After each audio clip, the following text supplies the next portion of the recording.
Hey guys, welcome to Rosie's Dessert Spot. In this tutorial I'll be showing you how to make a 2-tier drum cake. For this tutorial I'm using the acrylic discs. I won't be using these for very much longer, I just need to know like the back of my hand, which is why I've been practicing with these a lot lately, but I will go back to freehand style very soon. I'm building my cake directly on that acrylic disc. Here I'm just adding the crumb coat, clearing up the sides with my spatula and bringing that lip of frosting to the center. Pop it into the freezer for 10 minutes and then we'll apply the buttercream on the very top of the cake, which is going to be the same color as the outside. So I've already colored it black and I'm placing my second acrylic disc directly on top, and with a right angle ruler I'm just making sure there's no space between the acrylic discs. So if you push the two rulers together, go around the cake and do the same thing, they should line up perfectly. Make sure that it's sitting on the cake nice and straight, and then pop it back into the freezer for 10 minutes. Now that it's set on there and it's not going to move around, fill in the sides with the rest of your buttercream, and with your bench scraper go around to make it all smooth. I use my acrylic discs as a guide, so I make sure that I can see the edges of both discs and I know that the cake is properly covered. Back into the freezer she goes for another 10 minutes, and then we can remove the acrylic disc that is covered with go-between. You can see the edges are nice and sharp. The very top will always come out with a couple of imperfections. Just go over it with some more buttercream, filling in the spaces, and then clean it up as you normally would. This will push your buttercream out to the sides a little bit, so you can go around again with your bench scraper just to fix up your edges. Pop a cake board on top and upside down to remove that bottom cake board and the bottom acrylic. This is the bottom of our cake, obviously, so we're attaching another cake board over the top. Flip it back to the right side up, and your bottom tier is done. Add your 3 straws in a triangular formation. Make sure it's flush with the cake. This will support the weight of the top tier. So we followed the exact same steps for the top tier, and then on top she goes, and that is a 5-inch cake, by the way. Here I have some grey fondant using a ribbon cutting tool. I'm just adding pressure to make sure that it cuts right through, and just follow that line. Roll up your fondant and attach it onto your cake using a little bit of water to help adhere it.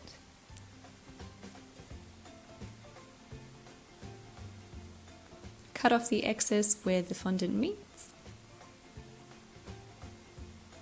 And I added the same roll of fondant on the top of each tier as well, so the bottom and the top, to make it look like a drum.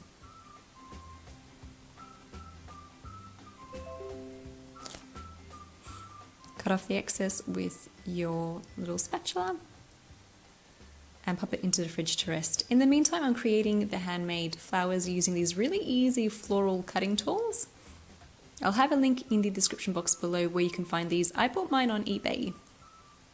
With a little bit of water down the center to stick the flowers together, fold it in half and then add some more water at the base and then roll it completely so you have your little bud in the center. Attach it to the larger set of leaves, of petals that is, and roll it in again.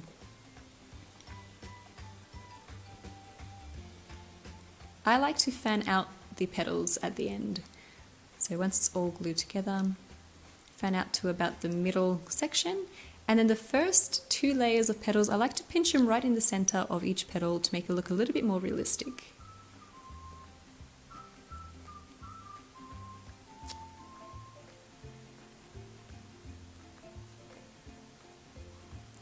Lay that to rest and then cut out some blossoms. I've used 2 different sizes here, just gluing them together with a bit of water and letting it sit in some aluminium that's been folded so it has a rounded finish. Here I've got a mold with floral centers, adding in some brown buttercream and sticking that in with a bit of water. Now I'm creating the paint to paint in those little details of fondant that we added on the cake. This is Platinum Silver by Creative Cake Decorating with a little bit of alcohol or rose water, and if you can't use alcohol, lemon juice or vinegar will work well, or lemon extract.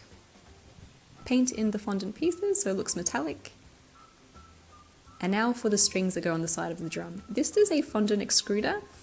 The little circle piece that I'm using at the very end there is the 3-circle attachment. Push out your fondant, and then what you do is you roll it in opposite directions to create that rope texture.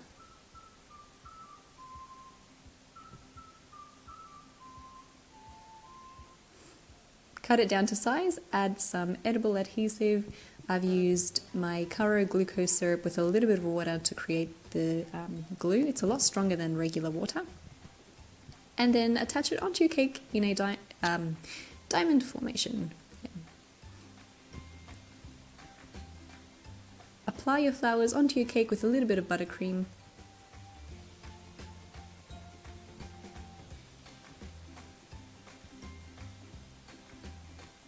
Just like so.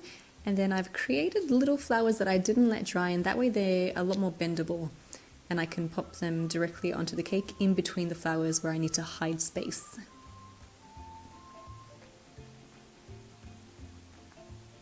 Attaching that with buttercream as well. And for the very last detail, I've got some green leaves also made out of fondant, using my green leaf fondant plunger tool to create those, and popping them on with that glue that we created before. And you're done.